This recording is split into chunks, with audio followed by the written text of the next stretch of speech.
Achtung, dies ist ein Meinungsblock. Alle Talks sind reines Stammtischniveau, mit humoristischen Ansätzen, oft emotional, manchmal auch polemisch. Erwartet keinen analytischen Expertentalk, liebe Freunde. Hallo, Moje, Jode Dach, herzlich willkommen auf meinem kleinen, bescheidenen Kanal. Ich bin der Leo, schön, dass ihr eingeschaltet habt. Ja, liebe Freunde, zum dritten Mal in dieser Saison treffen wir auf Hertha BSC. Und ob sich da ein Kreis schließt, darüber werden wir sprechen, liebe Freunde. Zuallererst einmal danke für die Nachrichten bezüglich des letzten Videos. Ihr habt mir alle ziemlich viel Mut zugesprochen. Ich sehe zu, dass der Content zumindest in nächster Zeit ein bisschen, ja, wie soll ich sagen, etwas mehr Herz hat. So, mehr Herz kann ich euch versprechen. Großartige Professionalität auch nicht. Wie gesagt, der Disclaimer steht da nicht umsonst. Das ganze analytische und fachmännische Wissen, das findet ihr auf anderen Kanälen, unter anderem in der Videobeschreibung bei meinen Freunden. So, Thema Kreis schließt sich. Es steht im Raum, dass gegebenenfalls ein Comeback von Julian Pauli im Raum steht. Also er trainiert wieder mit. Es scheint wohl irgendwie ordentlich zu laufen für ihn im Training. Und wir erinnern uns, vor 4 Monaten, als wir im Olympiastadion gegen Hertha, bei der Hertha gespielt haben, da hat er sich ja diese Kopfverletzung zugezogen, diese Gehirnerschütterung. Und sollte er wirklich auflaufen können, würde sich dann dementsprechend ein Kreis schließen. Ich würde mich sehr freuen. Ich hatte wirklich die schlimmsten Befürchtungen, was Julian Pauli angeht. Er war ja bis dato der Emporkömmling der Saison. Und ja, wie gesagt, mein Herz, das würde vor Freude, keine Ahnung, wie viele Sprünge machen, wenn er wieder auflaufen dürfte. Das wäre wirklich, ja, herzergreifend, muss ich an der Stelle mal sagen. Zumal dann auch noch hinzukommt, Thema Kreis schließt sich, Marton Dardai wird nicht auflaufen können, der ist gesperrt. Und das ist schon mal so einer dieser regelmäßig auflaufenden Spieler von Hertha BSC, mit denen man immer mal so rechnen muss. Bei der Hertha läuft es ja nicht so gut, haben sich mittlerweile zu einem Abstiegskandidaten entwickelt. Lizenz für die 3. Liga wurde schon eingereicht, aber ich persönlich glaube, das wird nicht der Fall sein. Ich glaube nicht, dass sie absteigen werden, aber ob sie dieses Spiel gewinnen werden, da kommen wir später zu, wenn wir über meinen Spieltagstipp sprechen. Ja, es gibt weitere Rückkehrer, zumindest was das Training betrifft. Damian Downs trainiert wieder mit. Er hat immer noch diese Handverletzung, also anscheinend trägt er immer noch diese Schiene. Ich kam in letzter Zeit natürlich nicht dazu, zum Geisbockheim zu fahren, weil ich muss arbeiten in der Zeit, wo die Jungs trainieren. Kann sein, dass ich dann demnächst mal wieder einen Abstecher mache, wenn es irgendwie passt. Dann kommt noch hinzu Dominik Heinz, auch wieder im Training dabei. Also Heinz ist auch so eigentlich einer dieser Spieler der Saison bei unserem FC. Ja, wäre schon eigentlich ziemlich wichtig, wenn auch er wieder auflaufen könnte. Zumal ich jetzt irgendwie, wenn ich es richtig verstanden habe, Timo Hübers auch schon wieder in der Schwebe ist. Aber gut, wir haben ja das letzte Spiel gut gemausert ohne ihn.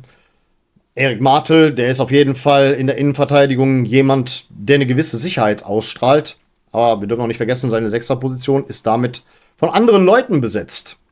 Oder man muss da generell taktisch ein bisschen flexibler sein. Aber ich habe jetzt zu diesem Zeitpunkt auch nicht die Pressekonferenz mir angesehen. Jetzt ist dieser Moment, wo ich Bock habe, über das Spiel zu reden. Es ist Mittwochabend. Es kann sich noch alles entwickeln, aber generell Pressekonferenz gucken, das mache ich eh kaum. Ich lese mir hinterher vielleicht mal durch, was Gerd Struber so geäußert hat. Und sowieso, wenn dann auch noch Dings hier, Thomas Kessler daneben steht oder daneben sitzt, naja, da schalte ich eher auf Durchzug. Bisher hat das nicht besonders meinen Horizont eröffnet, wenn er dann gesprochen hat. Hertha hat auch einen neuen Trainer seit Februar, Stefan Leitl. Ich hoffe, das gibt dann nicht wieder diesen komischen Trainereffekt. Neuer Trainer, hat schon wieder einen Schlüssel gefunden gegen den FC. Aber womit ich euch beruhigen kann, selbst wenn wir diese Woche dieses Spiel verlieren sollten, im schlimmsten Falle, bleiben wir weiterhin auf dem Aufstiegsplatz. Wir haben uns jetzt mal für einen Spieltag ein Polster aufgebaut. Ein Polster, das ich mir gewünscht habe.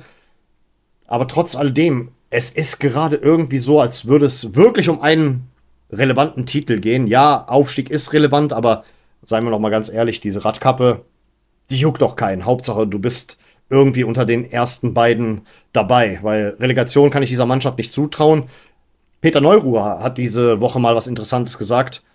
Das ist schon eine interessante Liga, die zweite Liga, aber wenn man sich die Mannschaften so ansieht, was sich da so herumtummelt, ja, der konnte sich nicht vorstellen, dass davon sich irgendeine Mannschaft ohne eine Verstärkung von 4 bis 5 Spielern generell irgendwie oben halten kann.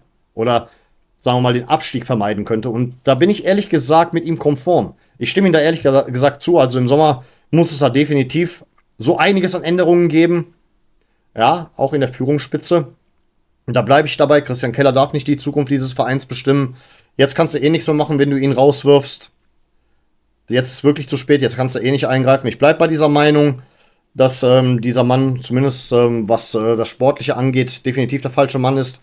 Infrastrukturell, da hat vor kurzem die Express was dazu gesagt, dass er da zumindest einige Ansatzpunkte hatte, die in die richtige Richtung geführt haben. Aber an und für sich, nein, danke. Ja, wenn man auch bedenkt, dass Imad Rondic im letzten Spiel getroffen hat, das vermeidet zumindest schon mal an der Stelle einen Einsatz von Steffen Tigges. Hoffe ich doch mal an der Stelle. Oder, naja, ich sag mal so, zweite Halbzeit ist vielleicht nicht vermeidbar, weil es heißt ja irgendwie, dass Damian Downs wohl eher gegen die Spielvereinigung Fürth oder bei der Spielvereinigung Fürth einsatzfähig sein wird. Ja, eigentlich sind wir dann schon fast für heute durch. Ich würde euch dann gerne mal meinen Spieltagstipp mitteilen. Also, die Hertha-Fans, denen ich am folgenden Samstag begegnen werde, es kommen ein paar Freunde aus Berlin, die ich da kennengelernt habe. Die haben uns da wirklich in Berlin gut empfangen, ein bisschen herumgeführt. Das ist natürlich auch so eine Sache, dass ich dann eigentlich, ja, denen auch nicht böse sein könnte, wenn dann irgendwie doch noch gegen uns gewinnen. Aber tut mir leid, liebe Hertha-Fans. Das ist jetzt auch jetzt nicht irgendwie so, dass ich jetzt hier irgendwie eine Freundschaft vom Zaun brechen möchte. Aber wie gesagt, habe ja nichts gegen Hertha. Und vor allen Dingen jetzt habe ich eine gewisse Connection dahin. Und trotz alledem, mein Spieltagstipp lautet 2:0. Wie auch immer wir 2 Tore erzielen. Ich kann mir das gut vorstellen. Hertha liegt uns neuerdings. Und wir haben einen Lauf. Und selbst wenn wir reinscheißen, wir bleiben auf Platz 2 mindestens. Und im Zweifelsfalle spielen die Gegner für uns. Und bevor wir diese Folge abschließen, möchte ich noch von ganzem Herzen Arminia Bielefeld gratulieren zum Einzug ins DFB-Pokalfinale.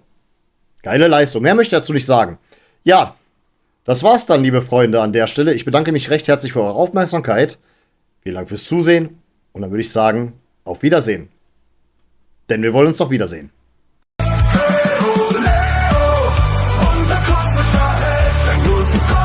Das Beste der Welt, Trikots total, zusammen bis sie alt.